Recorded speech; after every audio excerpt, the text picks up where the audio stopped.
So when your partner gets louder, he's likely trying to get closer because he feels disconnected. That's how the anxious system protects connection. The anxious system says, this doesn't feel good, I need to move closer. But for your system, that intensity can feel overwhelming or even unsafe. So your body's way of coping is to shut down and withdraw. Your nervous system learned that to stay safe, you need to move away to take care of yourself, that others couldn't be relied on to take care of you, or your needs were not valid. Welcome to Psychotherapy Central, where we explore love, attachment, trauma, and the path to secure, connected relationships. I'm your host, Jennifer Nurick. Hello, everyone, and welcome back to the Psychotherapy Central podcast. Today, we have something a little bit different to usual. We have a listener question. Let's hear the question. Hi, Jen. I've been with my partner for almost 5 years. We love each other, but whenever we have a disagreement, things escalate really quickly. I find myself shutting down, going quiet, and feeling frozen, while he gets louder and pushes for resolution right away. He says I'm stonewalling, and I feel like he's attacking me, even when I know he's just trying to connect. We've been stuck in this pattern for years, and it's exhausting. I leave arguments feeling like I'm the problem. I've read about attachment styles and think I might be more avoidant while he's anxious. I want to stay in the relationship, but I don't know how to break this cycle. How do we start to communicate better when our nervous systems are reacting so differently? I really hope you can help. This is a great question, and that's why I chose this one. It's a powerful question because so many couples go through these cycles in their relationships. It's one that I hear all the time in therapy, in my courses, and in my one-on-one work. First of all, thank you so much for naming what's happening and for noticing that it is a pattern. That, I think, is the beginning of healing. When we notice that there's a pattern, before we really notice the pattern, it's hard to do anything about it. We need to first notice it and have an awareness. This is a repeating cycle. And what you're describing is a classic anxious-avoidant dynamic, and it shows up when two people have different ways of managing emotional stress. So it's not that anyone is right or anyone is wrong. It's just a different way of managing stress and managing it relationally, managing it inside. When your partner gets louder, he's likely trying to get closer because he feels disconnected. That's how the anxious system protects connection. The anxious system says, this doesn't feel good, I need to move closer. But for your system, that intensity can feel overwhelming or even unsafe. So your body's way of coping is to shut down and withdraw. Your nervous system learned that to stay safe, you need to move away to take care of yourself, that others couldn't be relied on to take care of you, or your needs were not valid. So neither of you is doing anything wrong, but your protective strategies are absolutely clashing. One is saying, I'm stressed, I want to get closer. One is saying, I'm stressed, I want to get further away. So both of you are protecting the relationship, just your strategies are different. Now, often the withdrawer thinks things like, whatever I say will be wrong. This is just too much. I feel overwhelmed. I need to get away for a moment. Things like that. And the anxious voice will say things that sound more like, I feel unsafe. I'm going to be left here. I'm going to be left hanging here. And that feels so unsafe. I have to do whatever I can to get closer and create safety in that bond again. What's important to remember is that beneath both reactions is hurt and a longing for safety. Just that we can find safety in different ways. And healing starts when we can recognize that we're actually both wanting the same thing.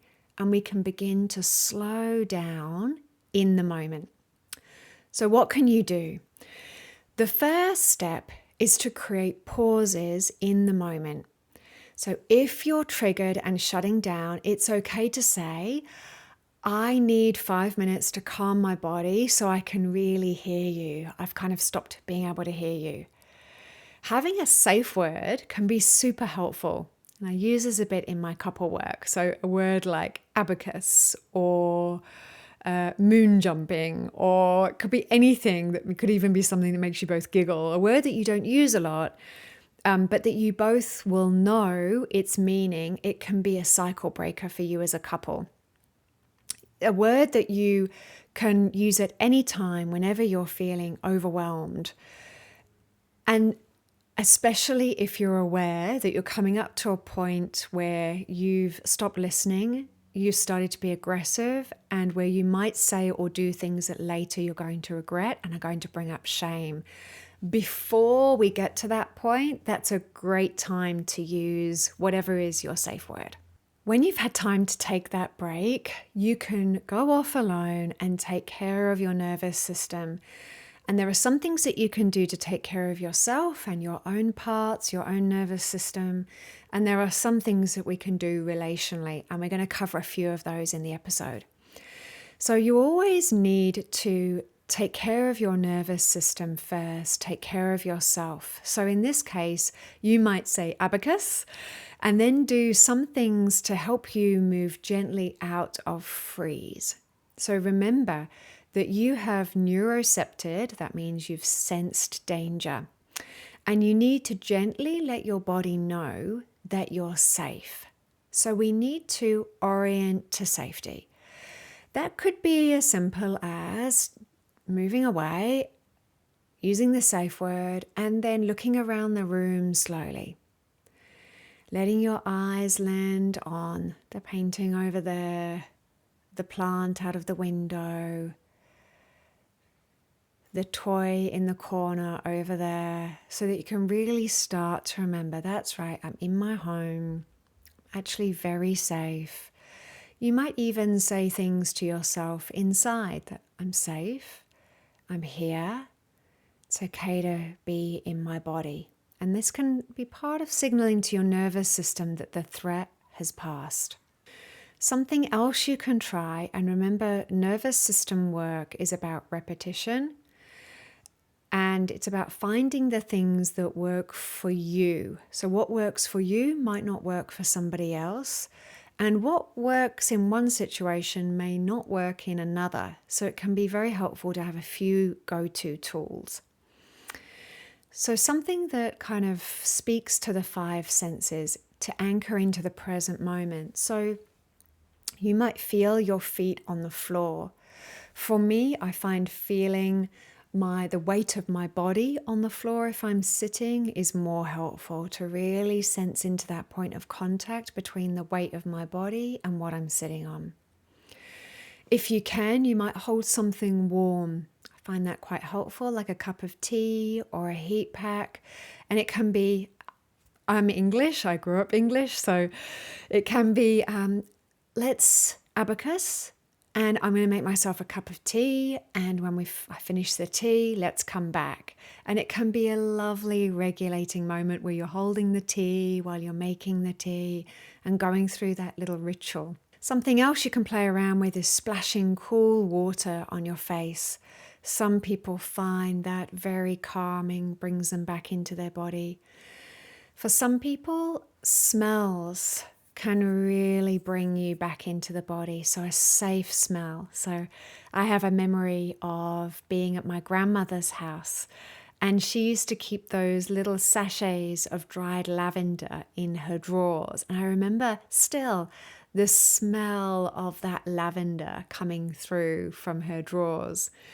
So there's something about that smell for me that's very calming and grounding. And so it could be fine just to have a little vial of that lavender oil and maybe just pop it on the pulse points, or even just have a little smell of it in the moment. All of these things can help to address that freeze state and help to re-engage the body.